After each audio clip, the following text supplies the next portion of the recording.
So we have already talked about valence electrons a little bit, but I want to go a little deeper into those.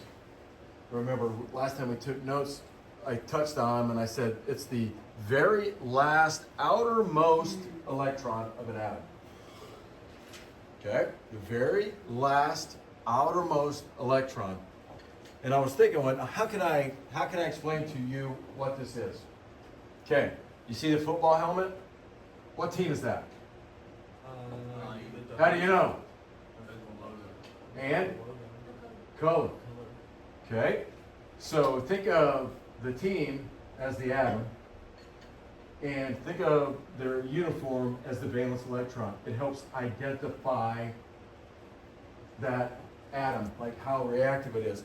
So what happens if I get an atom, an IU atom near an Ohio State atom? You got to look at that how do you know them apart? It's going to tell you, oh, this is a football uniform, football. So it's going to tell you how they're going to interact with each other. So think of the valence electron as identifying and telling you how willing they're going to react. Okay. Also, if I take that football analogy out, or the uniform, this is what plays the key role in the reactions. We're going to talk about those later. Okay. And this electron is going to be the first that's going to be lost or gained. Now you guys just read about the demon core. When electrons move, energy is given off.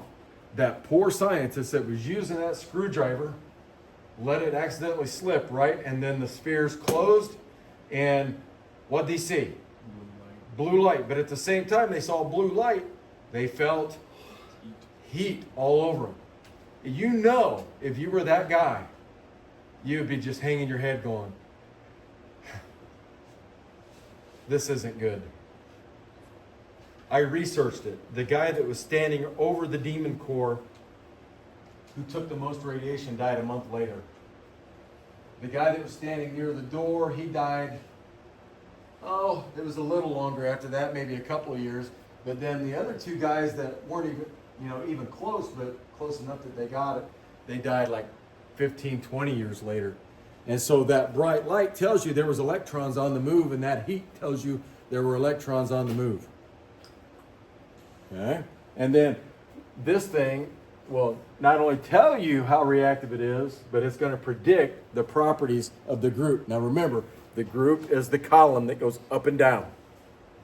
Right? Remember that? Pretty simple. So check out this. So whenever you see, here's group 1, group 2, and you'll notice you have the blue, and then you have these over here, and I got the arrows. These are the main group that we ever will talk about in bio. They're called the representative group. And so you know this is group 1, group 2, 3, 4, and then 13, 14, 15, 16, 17, 18. So all of these have very similar properties. These, they vary. So they kind of put them in the center off all by themselves. They don't follow the exact rule that I'm going to show you.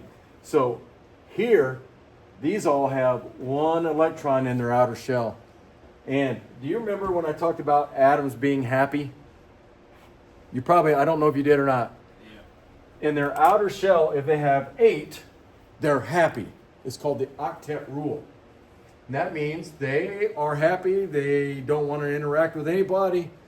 But if they have 1, they're like, hey, this is terrible. I want to get rid of that one. And so they're very reactive.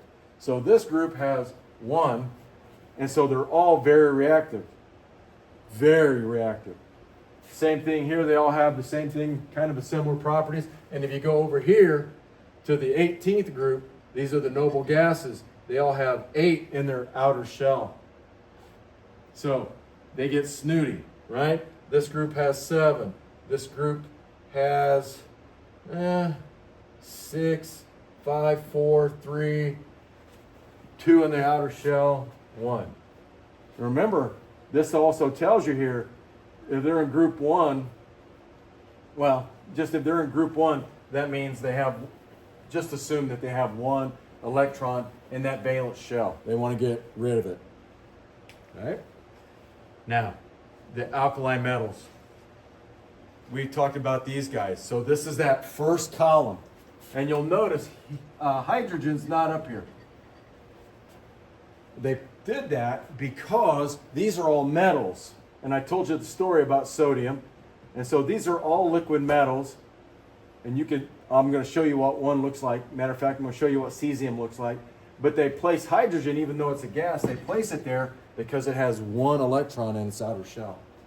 So I don't even think it's the same color, is it? Yeah, they put it the same color. But these are all metals except for hydrogen up here.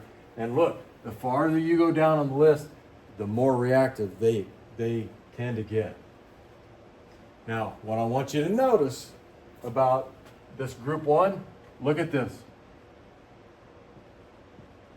What they're doing is they're showing you the electrons. So it has, in this shell it has 2, and the very last one has 1. 1, 1, 1, 1, 1.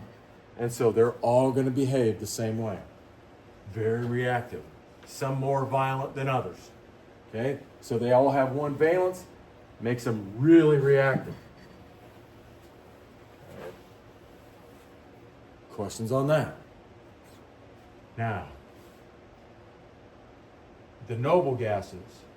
We talked about this, but I didn't put this up here because I knew I was going to talk about it later. Group 18, they all have 8 in their outer shell, their valence shell, which means they're happy. They don't have to interact with any other atoms at all. So that makes them non-reactive and into the extreme, where group 1 is really extremely reactive. These guys are extremely non-reactive. Now what's cool is if you excite them with some electricity, since they're gases, they will glow certain colors. So helium will burn this color, neon is the red, argon is purple, krypton, it's not where Superman comes from, even though there is a gas called krypton, it burns white, and then xenon is like a light blue. So this is where we get our neon lights. Now remember, radon is part of that, but we don't mess with radon because it's a radioactive gas. Do you know that in this building there's radioactive gas and you're breathing it? In your home there's radioactive gas and you're breathing it? But it's not so much in Indiana that you have to worry about it. If you lived in Pennsylvania, you would have to have a special system that would take the air out of your house because you got to have a detector for radon. For whatever reason, underneath that ground, radon comes up and people get it and they breathe it all the time, and it gives people lung cancer. But they don't do it here because you don't want to mess with it. It's radioactive. Okay, now watch this. You won't be able to see it, I think, on here, but you'll be able to hear it and see it. Well, you'll hear it here, but you'll see it here. I tried something new. Okay?